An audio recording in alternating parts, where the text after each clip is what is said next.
Olá, seja muito bem-vindo, muito bem-vinda ao Papo de Dinheiro, seu podcast, seu programa de educação financeira e finanças pessoais.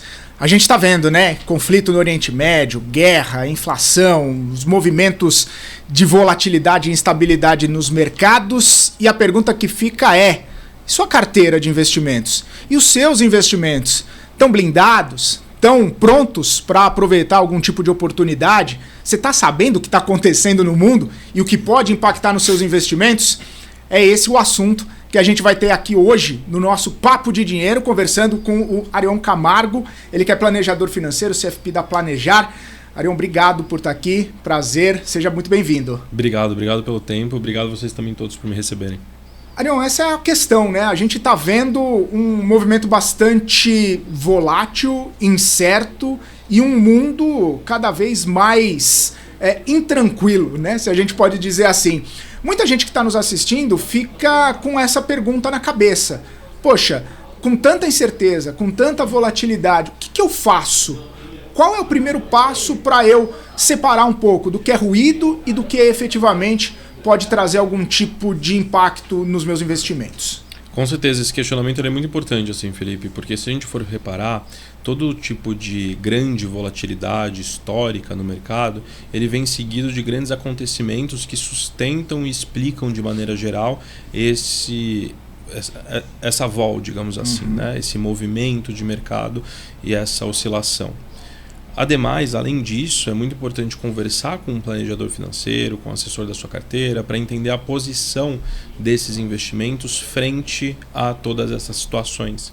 Então, por exemplo, se a gente vê um movimento de queda de bolsa, se um investimento está alocado em um fundo multimercado, que tem uma exposição, uma inclinação maior para isso, um fundo de ações, muito provavelmente a rentabilidade ela vai ser mais brusca, na verdade, ali no começo, um movimento muito mais sensível para o investidor nesse início de volatilidade e depois tende-se a ter um assentamento a partir daquela estratégia. Se o fundamento daquela estratégia ele for um fundamento bom e interessante, esses cenários mais adversos, como por exemplo guerra, pandemia que a gente já chegou a ver, abertura de curva de juros num curto cenário de tempo, assim, por exemplo na época ali do Joesley Day, que foi um dia com muita volatilidade, que acabou tendo um circuit breaker também na bolsa. Esses grandes episódios, eles marcam principalmente no D0, no D1, num curto espaço de tempo. Então é por isso que é importante entender o portfólio, essa posição da carteira, e falar sempre com o planejador financeiro ou com o assessor de investimento para saber como a sua carteira ela está relativamente exposta a isso, tá? E o interessante é que assim, a gente vê que alguns setores são mais sensíveis que outros, né? Nesse momento, por exemplo, o petróleo é alta volatilidade, né? Tem dia que sobe 10, tem dia que cai 5, né? Não só o próprio petróleo, mas também algumas empresas atreladas a commodity. A gente, e quem olha para sua carteira e vê isso, às vezes pode ficar animado, às vezes pode ficar desanimado. Essa sensibilidade de perceber que tem alguns setores que têm mais volatilidade, que têm mais impactos e outros menos, acaba ajudando também nessa percepção um pouco mais geral, Arion? Sim, o que a gente acredita de forma geral é que o posicionamento de investimentos, em si o fundamento, ele sustenta independente de grandes cenários, a não ser que seja realmente algo muito adverso, né? Uma posição muito específica, mas normalmente são posições já equilibradas e balanceadas. Se a sua carteira, por exemplo, for uma carteira mais conservadora e moderada, você não vai ter tanta exposição para algum tipo de ativo com tanta volatilidade. Você vai ter uma posição maior, por exemplo, em renda fixa ou crédito privado, né? Outras classes de ativo, como você comentou, por exemplo, sobre o preço do petróleo, commodities, ações, que podem ter esse maior sobe e desce, eles representam uma fatia do portfólio. Então o investidor ele poderia olhar para essa perspectiva e entender a tendência disso, do que especificamente ficar muito desesperado ou assustado se o fundamento ele for bem pautado. Então, a partir do momento que você já tem esse conhecimento nessa troca, você se inclinaria muito mais para aquilo que é mais certo nesse momento. E aí, pessoal está assistindo a gente, né? E aí vê que tem essa volatilidade, começa a ficar um pouco preocupado e tenta consultar seu planejador, o seu consultor, seu assessor. No seu caso, né, Arion? Se um cliente chega para você e fala, olha, vamos dar uma olhada na minha carteira, vamos ver, né, o que está acontecendo, se tem alguma coisa que caiu muito, se tem alguma coisa que subiu muito, para a gente tentar fazer algum movimento para proteger, inclusive, né, de determinadas sensibilidades. Qual seria esse passo a passo, né, que você falaria, que você orientaria a pessoa, o cliente, a pessoa que está na sua frente ali para, né, ter essa visão mais ampla e uma visão mais sensível da sua carteira? Qual que seria o passo a passo para também acabar tendo uma tranquilidade? Eu acho que o primeiro fator aqui, principalmente, é você parar para você olhar o que você tem. A partir do momento que você já sabe os seus produtos, eu tenho um CDB, eu tenho um fundo multimercado, mas esse fundo multimercado é um fundo que investe muito mais em ações do Brasil do que lá fora. Então, quando você já vai entendendo os seus produtos, e entender significa ter essa familiaridade, você compreender a estratégia, o segundo passo seria você já conversar com esse planejador financeiro ou com seu assessor, gerente do banco, para você entender a visão dele como profissional e a visão da instituição financeira, se houver, obviamente, sobre todos os fatores que estão acontecendo ao redor do mundo, tá? E aí, depois disso, o que eu aconselho é sempre fazer um acompanhamento também junto muito de notícias, né? A partir do momento que você também se intera, você também tem uma certa tranquilidade.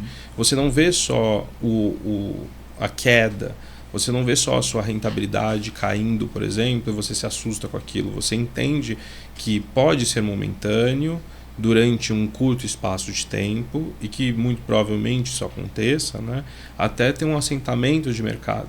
E isso traz uma tranquilidade também, um pé no chão para você conseguir acabar tendo fôlego, respirar e falar, não, tá tudo bem, é só aqui um período muito específico. De novo, voltando para o fundamento, porque se o fundamento estiver bem pautado, se existir fundamento para ser pilar desse portfólio, isso não deveria virar uma ruína a partir desse tipo de notícia ou de chacoalho de mercado, sabe? É até interessante porque nos investimentos, né, a gente sempre ouve falar, né? Compra ao som dos canhões, aí você vende ao som dos violinos, e é difícil, né, você saber exatamente quando que o canhão tá roncando e quanto tempo ele vai continuar, né, disparando ali para você fazer esse movimento. E até nesse sentido, como que separa também, né, de repente, um ruído de uma oportunidade efetiva de comprar ao som do canhão, de fazer um movimento estratégico aproveitando uma brecha, uma oportunidade que se abre? O que eu acredito é que é muito importante você conseguir ter essa interação com alguém que vive o mercado juntamente contigo. Porque se você for uma pessoa comum, por exemplo, um arquiteto, um médico, qualquer outra profissão que não seja de mercado financeiro ou muito mais inclinado ao corporativo, você só vai ter mais acesso a esse tipo de informação e de dado, além de notícias, se você tiver algum tipo de contato com o seu planejador financeiro, gerente de relacionamento, assessor de investimentos. Porque eles estão acabando vivendo tudo isso, né?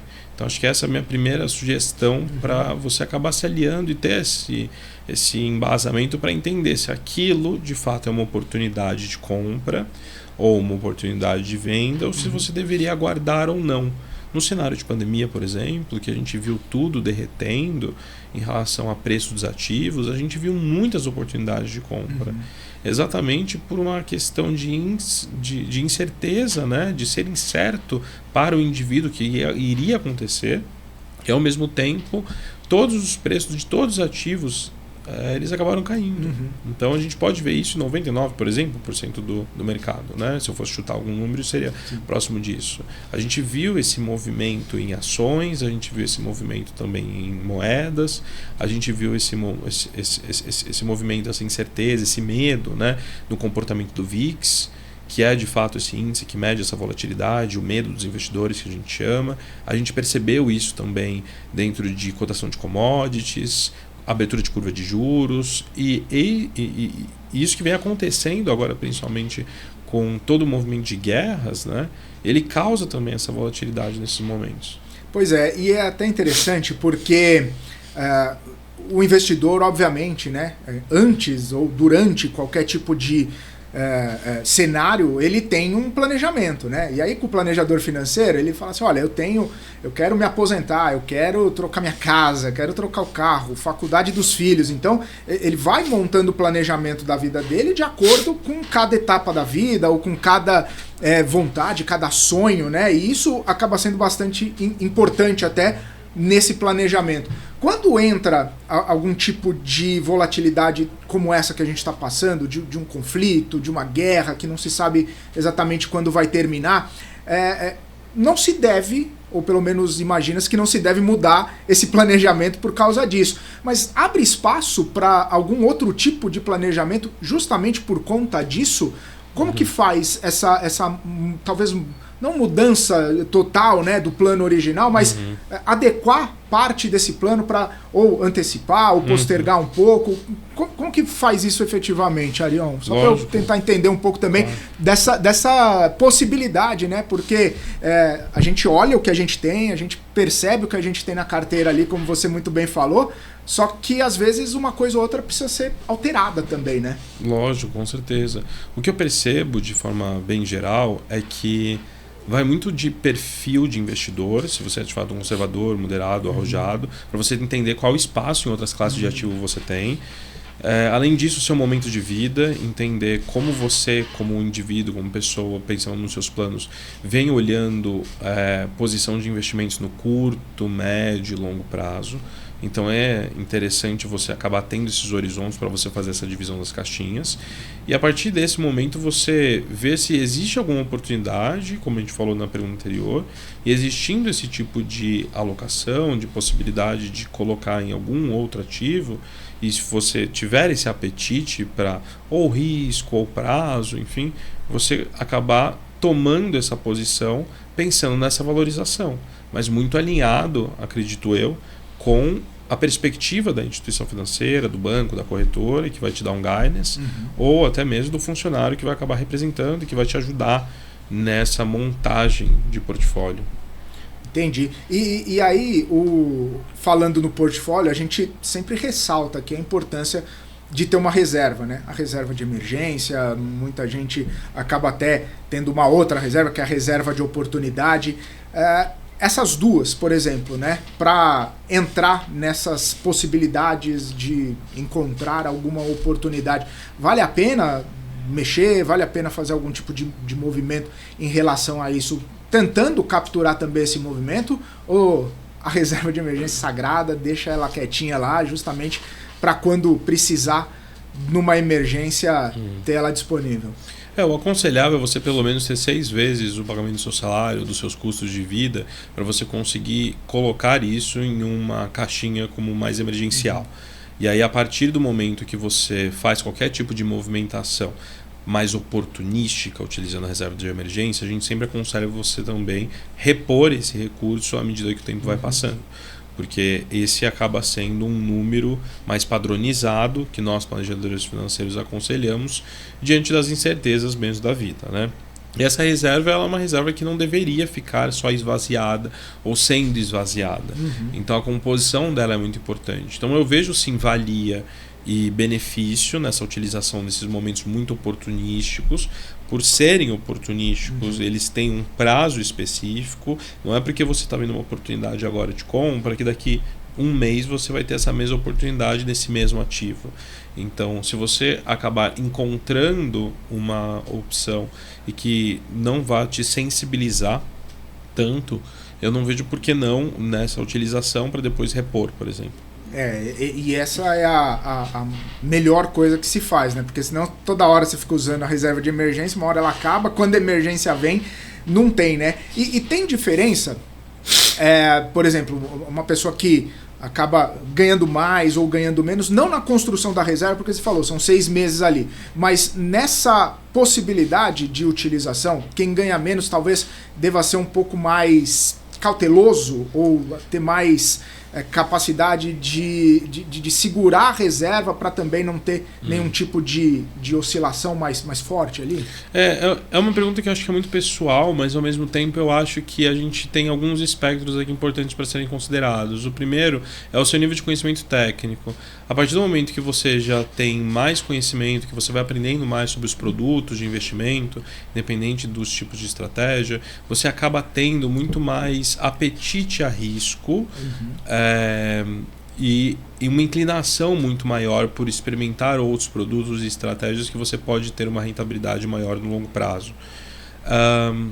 E aí, juntamente com isso, eu acredito que tem muitas oportunidades que podem ser equilibradas e balanceadas com pouco recurso. Então, até mesmo as pessoas que acabam não tendo tanta disposição conseguem fazer alocação, por exemplo, em fundos imobiliários que estão a partir de R$7. Ações disponíveis no mercado que você consegue comprar com menos de R$100. E aí você consegue pensar em uma pulverização em outras classes de ativo que, com certeza, compondo com o seu portfólio de reserva de emergência e mais conservador, você consegue ter uma rentabilidade mais expressiva. E aí o aporte, efetivamente, ou até mesmo a consistência de fazer os aportes, de fazer os investimentos, acaba superando, de repente, um timing interessante ali, de um conflito, de uma volatilidade. Talvez nesse momento, né, de instabilidade, valha aquela máxima, né? Seja constante, aporte todos os meses, gaste menos do que você ganha para ter essa possibilidade de estar sempre colocando um dinheirinho ali, independentemente dessa volatilidade. Talvez seja essa percepção para quem está nos assistindo e de repente ainda não começou, ainda está incipiente nesse mundo, Arion. Claro, com certeza. Eu acho que todo esse cenário de volatilidade ele precisa ser sempre olhado com muita cautela, com muita calma, e ao mesmo tempo, quando a gente se posiciona vendo algo, a gente manter essa tranquilidade para entender a performance histórica do quanto seu portfólio ele já deu. E diante dessas oscilações, você entender que as oscilações elas fazem parte do mercado e que elas compõem também o movimento de mercado. Então, esse sobe e desce histórico em várias classes de ativo, eles acontecem sempre. Então, você precisa olhar também para trás, entender o quanto você já ganhou, para você conseguir também se pautar dali para frente, sabe? É até bacana a gente falar isso também, porque se a gente for pensar, pessoas em geral, né? Todo mundo toma decisão com emoção, né? E aí, às vezes, acha que é uma oportunidade, acha que é o melhor momento, acha que vai fazer tudo e esquece do próprio planejamento que foi feito com um profissional, do planejamento que já está tocando há 1 ano, 2 anos e tudo mais, e coloca tudo a perder.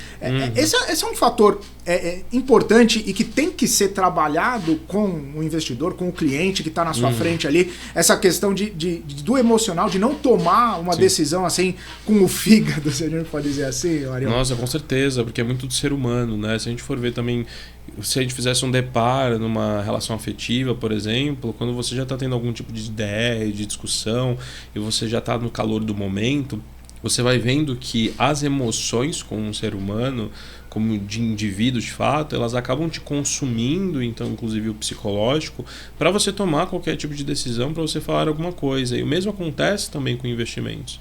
Quando a gente é tomado por uma emoção, seja ela benéfica ou não, uma sensação que ela poderia sobrepor a racionalidade, isso acaba interferindo também nas suas escolhas, porque tu pode fazer uma escolha que não é tão interessante para o seu portfólio naquele instante, ou também, se tu tiver calma, tranquilidade, olhar, você pode fazer decisões e escolhas muito interessantes de produtos que poderiam trazer esse retorno, esse alfa melhor na sua carteira, né? É difícil tomar esse tipo de decisão ou ser racional a esse ponto com as pessoas com quem você conversa, com os clientes que chegam para você perguntando alguma coisa sobre essa montagem, sobre esse planejamento, elas sentem essa dificuldade ou isso de alguma forma, com uma boa conversa, com essa explicação, com o jogo do planejador financeiro, as pessoas entendem e falam, opa, é melhor eu ir por aqui, por ali,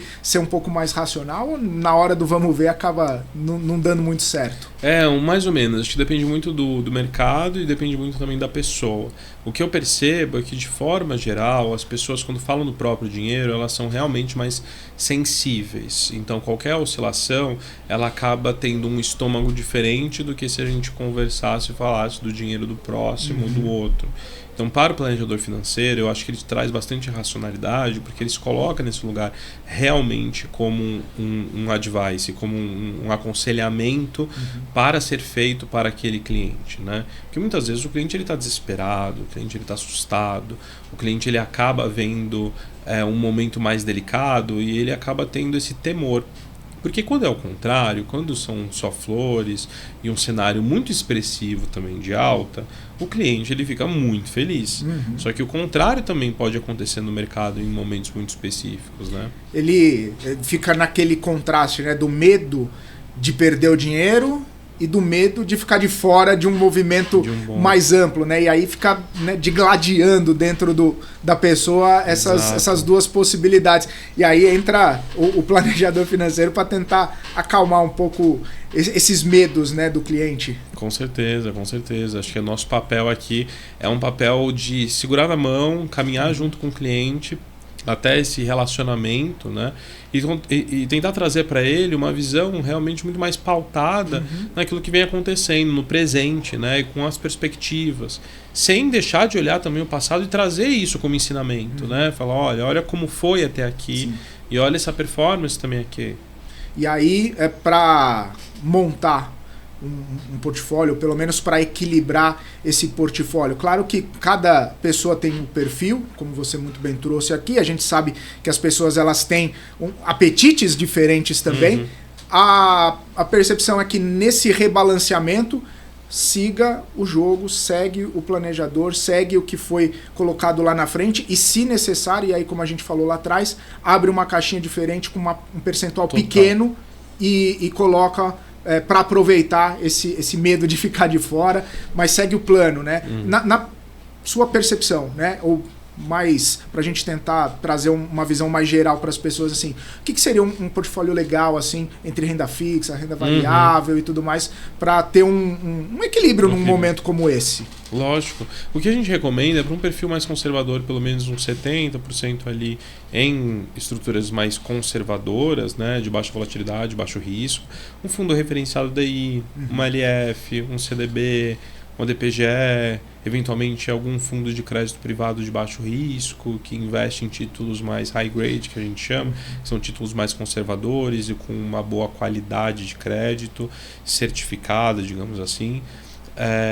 E o restante do portfólio fazer uma pulverização, um pouco de um fundo multimercado de baixa volatilidade, também colocar um pouco em alguma estratégia que acaba trazendo uma pulverização. Então, até para investidores conservadores, eu sempre coloco pelo menos ali um percentual da carteira, 2,5%, por exemplo, num fundo de cripto, que tem mais exposição com caixa, mas também aloco um pouquinho para ele ter essa experiência, um pouco também mais voltado para um fundo de ações Brasil, ou um fundo de ações lá fora, um pouco de fundos imobiliários. Então, a gente sempre tenta fazer uma pulverização em várias classes de ativo para compor esse restante que precisa. E o mesmo que vai acontecer, eu vou fazer um depara para outros perfis, para um perfil moderado e para um perfil mais arrojado, mas aí a gente vai diminuindo essa pizza de renda fixa, que é normalmente onde existe aqui no Brasil mais oportunidades de segurança, digamos assim, né? E que ainda assim é um universo bem suscetível, né? Porque